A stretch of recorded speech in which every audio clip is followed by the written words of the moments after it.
Hello everyone, a very good morning to all of you. कैसे हैं आप सभी? आई होप आप सभी बहुत अच्छे होंगे।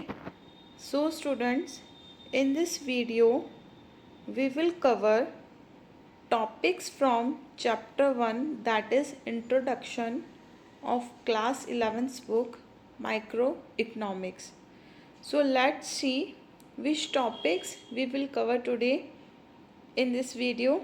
First is opportunity cost, second is marginal opportunity cost also known as MOC, and third or last one is marginal rate of transformation, that is also known as MRT. तो चलिए सबसे पहले देखते हैं कि अपॉर्चुनिटी कोस्ट क्या होती है. ओके, चलिए बहुत ही सिंपल तरीके से इसको समझते हैं. अपॉर्चुनिटी कोस्ट मीन्स ऐसी कोस्ट जो आप किसी अपॉर्चुनिटी को सेक्रीफाइस करने के लिए पे कर रहे हो. ठीक है, बहुत ही देखो इजी लैंग्वेज में मैंने आपको समझाया है अभी. अपॉर्चुनिटी कोस्ट, जस्ट इन दोनों वर्ड्स की मीनिंग को देखो. अपॉर्चुनिटी कोस्ट, ऐसी कोस्ट जो किसी भी अपॉर्चुनिटी को सेक्रीफाइस करने के लिए आप पे कर रहे हो. ओके, चलो इसे एक एग्जांपल के थ्रू समझते हैं. यहाँ देखो, यहाँ हमारे मिस्टर ए हैं जो अभी अभी अपनी पढ़ाई पूरी करके कॉलेज से निकले हैं. मिस्टर ए को एट प्रेजेंट 2 जॉब्स ऑफर हो रही है. फर्स्ट जॉब में उनकी सैलरी है 80,000 एंड सेकेंड जॉब में उनकी सैलरी है 75,000. ठीक है, तो एक कोई भी रैशनल माइंड का पर्सन 80,000 की जॉब में से, 80,000 सैलरी की जॉब में से और 75,000 सैलरी की जॉब में से किसे चुनेगा? ऑब्वियसली वो 80,000 की जॉब को ही चुनेगा, है ना. तो मिस्टर ए ने क्या किया है, उन्होंने जो ये जॉब फर्स्ट है इसे चूज़ किया है. ओके, एक चीज़ इन्होंने चूज़ की तो इन्होंने सेक्रीफाइस क्या किया है यहाँ पे? जॉब बी, है ना. जॉब बी को इन्होंने सेक्रीफाइस किया है. चलिए फिर से देखते हैं. मिस्टर ए ने ए जॉब फर्स्ट को चूज़ किया है जिसकी सैलरी थी 80,000 रुपीज़, बट उसके लिए उन्होंने जॉब सेकंड जिसमें उनकी सैलरी थी 75,000 उसे उन्हें सेक्रीफाइस किया है. ओके, 2 चीज़ें की गई है. सीक्वेंस, पूरी कहानी आपके माइंड में क्लियर होनी चाहिए. बहुत ही ध्यान से सुनना, बहुत ही इंटरेस्टिंग तरीके से समझा रही हूँ.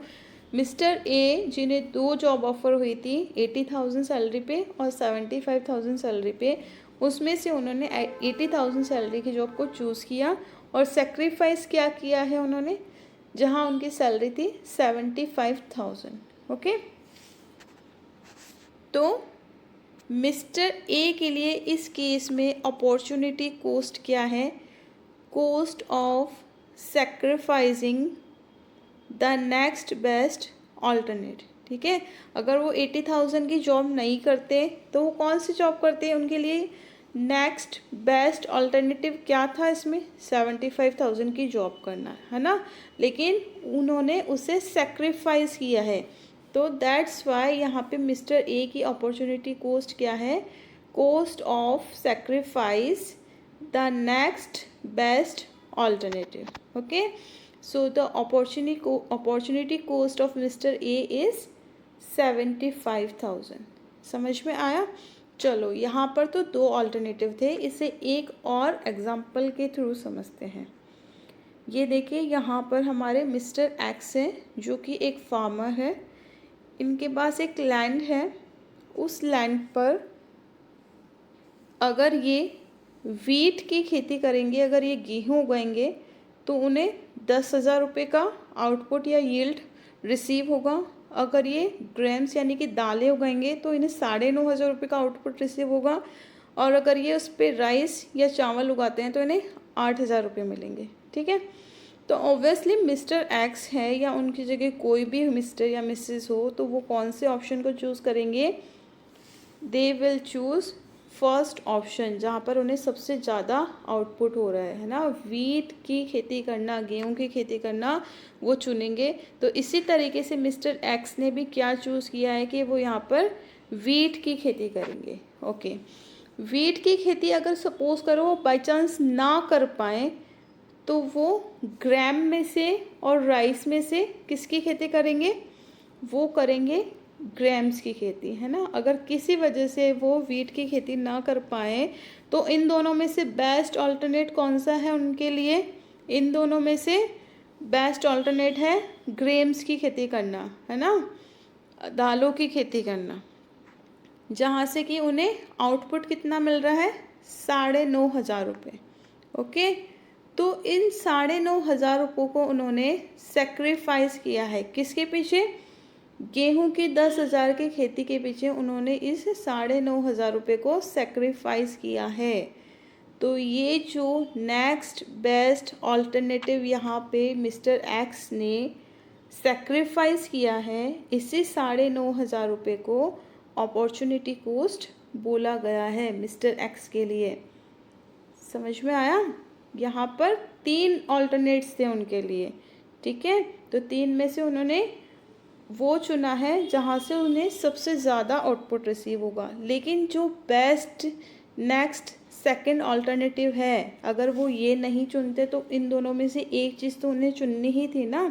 तो इसको सेक्रीफाइस करने की कॉस्ट को ही अपॉर्चुनिटी कॉस्ट बोला गया है, एंड दैट इज़ 9,500 रुपये in the case of mister x who is a farmer. तो चलिए देखते हैं अब इसकी बुक डेफिनेशन। आई होप अब आपको ये बुक डेफिनेशन समझ में आएगी कि अपॉर्चुनिटी कॉस्ट क्या होती है। Opportunity cost of an activity is the value of the next best alternative foregone, ठीक है।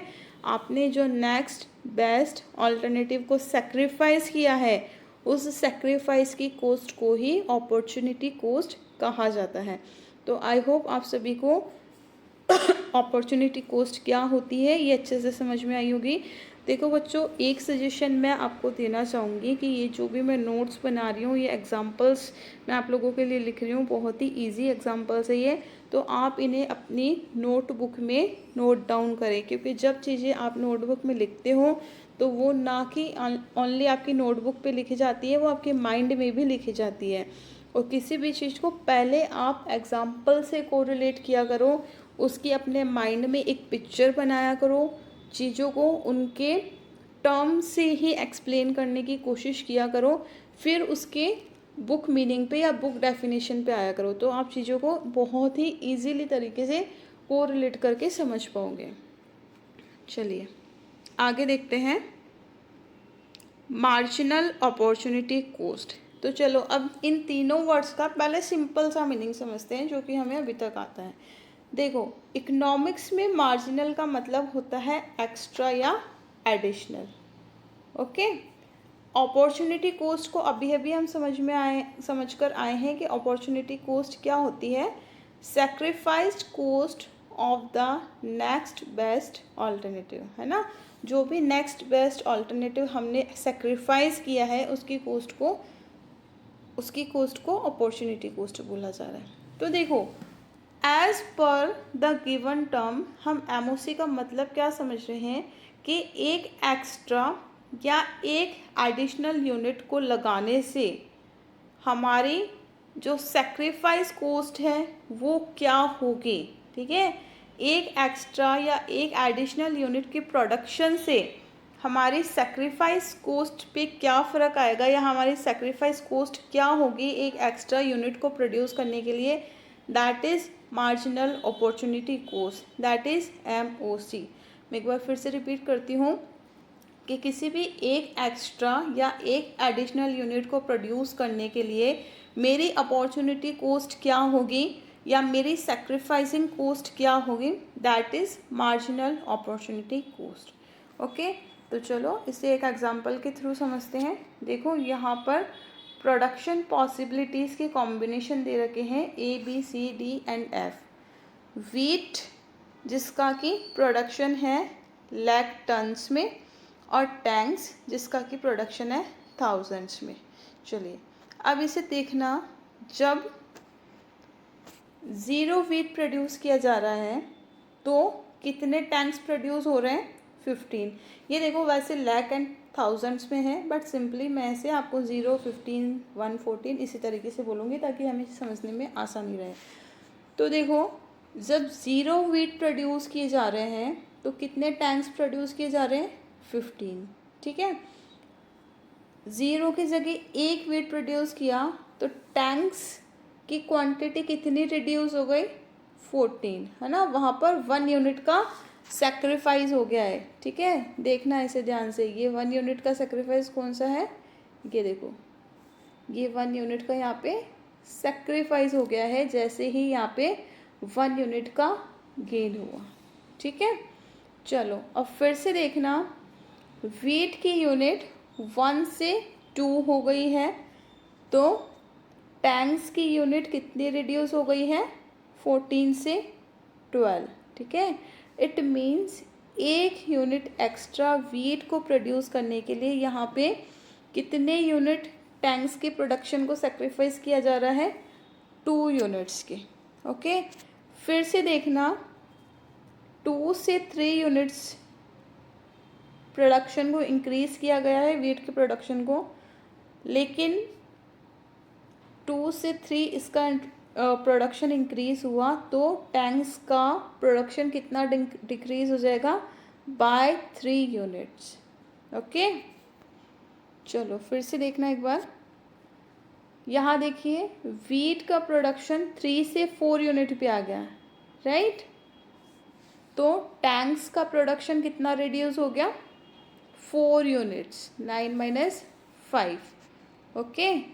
और एट लास्ट वीट का प्रोडक्शन 4 to 5 यूनिट, यानी कि 1 यूनिट और इंक्रीज़ हुआ है, तो टैंक्स का प्रोडक्शन कितना डिक्रीज़ हो गया? 5 - 0, पूरा 5 यूनिट से डिक्रीज़ हो गया। मतलब अब एट लास्ट क्या हो रहा है? एट लास्ट टैंक्स का प्रोडक्शन होना ही बंद हो गया। तो marginal cost of opportunity wheat क्या होगी? जो सेक्रीफाइसिंग यूनिट ऑफ टैंक्स है, ठीक है। देखो, ये जितना सेक्रीफाइस हो रहा है that is MOC of wheat. हमने बोला था ना कि मार्जिनल अपॉर्चुनिटी कॉस्ट क्या होती है? एक्स्ट्रा या एक एडिशनल यूनिट को प्रोड्यूस करने के लिए जो भी नेक्स्ट बेस्ट अल्टरनेट होगा उसकी सेक्रीफाइसिंग कॉस्ट, ओके। तो यहाँ देखो, एक एक्स्ट्रा यूनिट प्रोड्यूस करने के लिए, ये देखो, ये एक एक्स्ट्रा यूनिट प्रोड्यूस करने के लिए जो भी यहाँ पे सेक्रीफाइसिंग कॉस्ट, जो भी सेक्रीफाइसिंग यूनिट्स हैं, ठीक है, that is MOC of wheat. समझ में आया? एक बार फिर से देखते हैं इसको कि मार्जिनल, है ना, यहाँ देखो पहले, मार्जिनल यानी एडिशनल यूनिट को, एक एक्स्ट्रा यूनिट को प्रोड्यूस करने के लिए जो भी नेक्स्ट बेस्ट अल्टरनेटिव है उसको सेक्रीफाइस करने की cost is known as marginal cost, marginal opportunity cost, ठीक है। तो यहाँ पर एक एक यूनिट किसका प्रोडक्शन बढ़ रहा है? वीट का। ये देखो, एक यूनिट यहाँ बढ़ गया, फिर 1 यूनिट यहाँ, फिर 1 यूनिट यहाँ, 1 यूनिट यहाँ और 1 यूनिट यहाँ। तो जैसे जैसे यहाँ एक एक्स्ट्रा यूनिट, एक एडिशनल यूनिट का प्रोडक्शन बढ़ रहा है, यहाँ पर टैंक का प्रोडक्शन घट रहा है ना, सेक्रीफाइस हो रहा है। तो ये जो सेक्रीफाइस यूनिट्स है इसी को MOC बोला गया है, marginal cost of, marginal opportunity cost of wheat, ठीक है। तो आई होप आपको ये समझ में आ गया होगा। चलो अब सिंपल वे में देख लेते हैं फिर से क्या होता है MOC। Number of units of a commodity, यानी कि यहाँ पर टैंक्स की कितनी कमोडिटी सेक्रीफाइस हो रही है to gain 1 additional unit of another commodity, यानी कि वीट, ओके। वीट की एक एक्स्ट्रा यूनिट को गेन करने के लिए टैंक्स की कितनी यूनिट सेक्रीफाइस हो रही है, that is MOC, marginal opportunity cost, ठीक है। चलो आगे देखते हैं। Refers to the cost to make 1 more unit of a product, ठीक है, कि वही बात बोल रहा है कि इसके एक और यूनिट को प्रोड्यूस करने के लिए कितनी कॉस्ट आ रही है, ठीक है, वही बात बोली गई है। अब देखो बुक की डेफिनेशन क्या है वो भी देख लेते हैं एक बार। पहले हमने हमारे सिंपल तरीके से उसको समझ लिया है, अब बुक की डेफिनेशन को आप रीड करोगे तो आपको बहुत ही ईजिली समझ में आ जाएगी ये। Marginal opportunity cost of a product, यानी कि वीट की मार्जिनल अपॉर्चुनिटी कॉस्ट क्या होगी, is the amount of other good tank which is sacrifice, है ना। अभी वही चीज़ देख के आए हम, to produce an additional unit of that particular good wheat. यही चीज़ अभी मैंने आपको समझाई है कि वीट की एक एक्स्ट्रा यूनिट को प्रोड्यूस करने के लिए टैंक्स की कितनी यूनिट को सेक्रीफाइस किया गया है, that is marginal opportunity cost. Second point है इसका, the rate of sacrifice is called marginal opportunity cost of the expanded good wheat, ठीक है।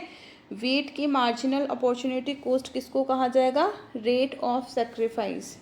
ये जो भी इन्होंने जितनी भी यूनिट सेक्रीफाइस की गई है यहाँ पर, ये देखो ये जो सेक्रीफाइस यूनिट्स है इसी को MOC बोला गया है। ओके, आगे देखना, MOC is the opportunity cost of wheat in terms of tanks sacrificed, ठीक है। तो MOC क्या है, ये एक तरीके से अपॉर्चुनिटी कॉस्ट है वीट के लिए in terms of tanks sacrifice. हम देख चुके हैं कि अपॉर्चुनिटी कॉस्ट अपने आप में क्या है, एक तरीके की सेक्रीफाइस कॉस्ट ही तो है for the next best alternative forgone, या नेक्स्ट बेस्ट ऑल्टरनेटिव को आपने सेक्रीफाइस किया है तो उसी की कॉस्ट को यहाँ पे अपॉर्चुनिटी कॉस्ट बोला गया है, और वो है टैंक्स को सेक्रीफाइस करने की कॉस्ट वीट के लिए। ओके, चलो आगे बढ़ते हैं। रेट या ratio of sacrifice is technically called marginal rate of transformation. जिस रेट या जिस रेशियो से ये सेक्रीफाइस हो रहा है उसी को टेक्निकली बोला जाता है marginal rate of transformation. That is our next topic. तो मार्जिनल रेट ऑफ ट्रांसफॉर्मेशन क्या है, MRT is the ratio at which units of one goods are sacrificed to produce an additional unit of another good wheat, ठीक है। जिस ratio में tanks की unit का sacrifice हो रहा है वीट की एक एडिशनल यूनिट को बनाने के लिए, that is marginal rate of transformation. देखो पहले इसको एग्जांपल से समझते हैं।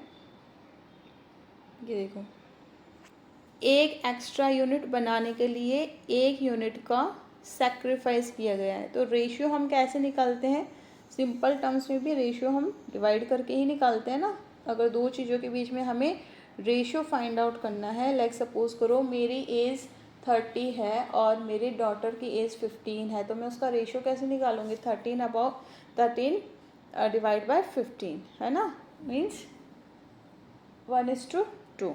ओके, तो रेशियो किसी भी चीज़ का डिवाइड करके ही निकाला जाता है। तो MRT is the ratio at which units of one good tanks are sacrificed to produce an additional unit of another good, है ना।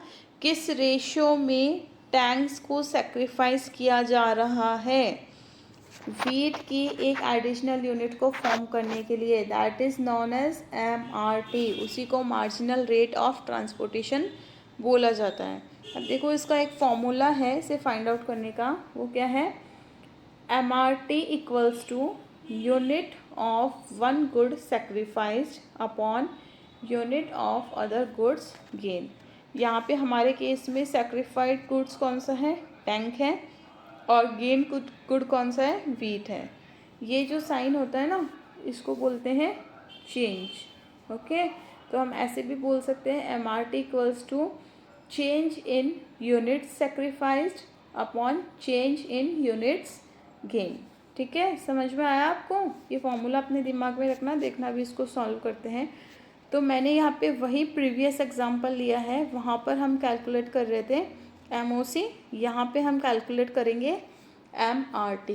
MOC में कोई रेशियो नहीं था, उसमें जस्ट ओनली आपको यूनिट्स बतानी थी कि कितनी यूनिट्स का सेक्रीफाइस हुआ है to produce one additional unit of another good. ठीक है, बट यहाँ पर आपको रेशियो बताना है, तो आपको इसका फॉर्मूला ध्यान रखना पड़ेगा। MRT equals to change in units sacrifice upon change in units gain. Okay, चलो फिर से देखते हैं इसको एक बार।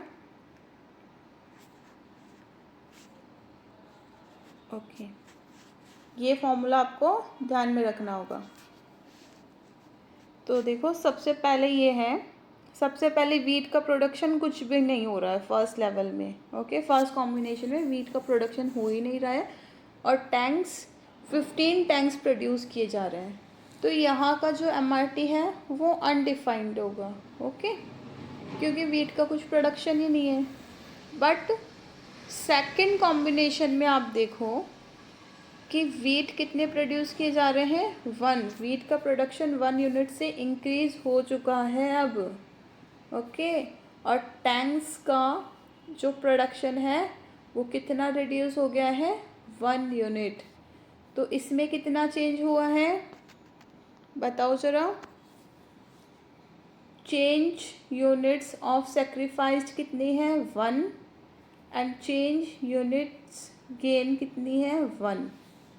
तो 1/1 इज 1:1।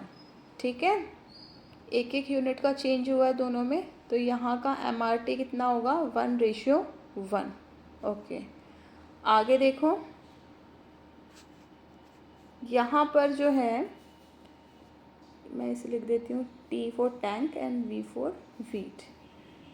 टैंक के प्रोडक्शन में यहाँ पे कितना रिडक्शन हुआ है, 2 यूनिट्स का, और वीट का प्रोडक्शन है वो कितना इंक्रीज हुआ है, बाय 1 यूनिट।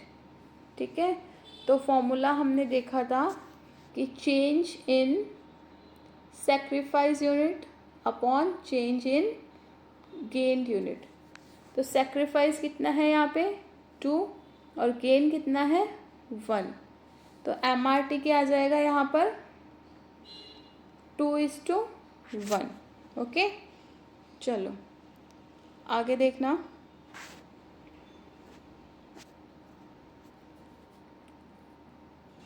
टैंक्स की जो यूनिट है उसका सेक्रीफाइस अब बढ़ चुका है 3 यूनिट से। ओके, और इसकी जो वीट की प्रोडक्शन है वो फिर से बढ़ गई है 1 यूनिट से। तो MRT equals to change in sacrifice upon change in gain, और यहाँ आपका MRT आ जाएगा 3:1। ओके, सिमिलरली यहाँ पर प्रोडक्शन 4 यूनिट से डाउन हो गया है और 1 यूनिट से फिर से इंक्रीज हुआ है, तो 4 डिवाइडेड बाय 1 दैट इज़ 4:1। यहाँ पर आपका प्रोडक्शन 5 यूनिट से डिक्रीज हुआ है to produce an additional unit of wheat. Okay, then again it is 5:1 and MRT is 5:1 in this case.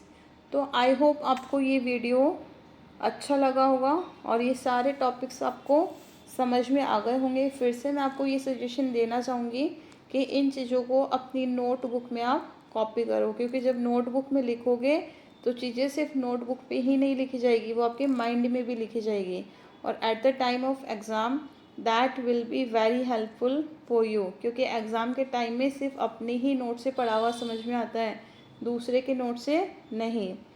So please like, share and subscribe the channel.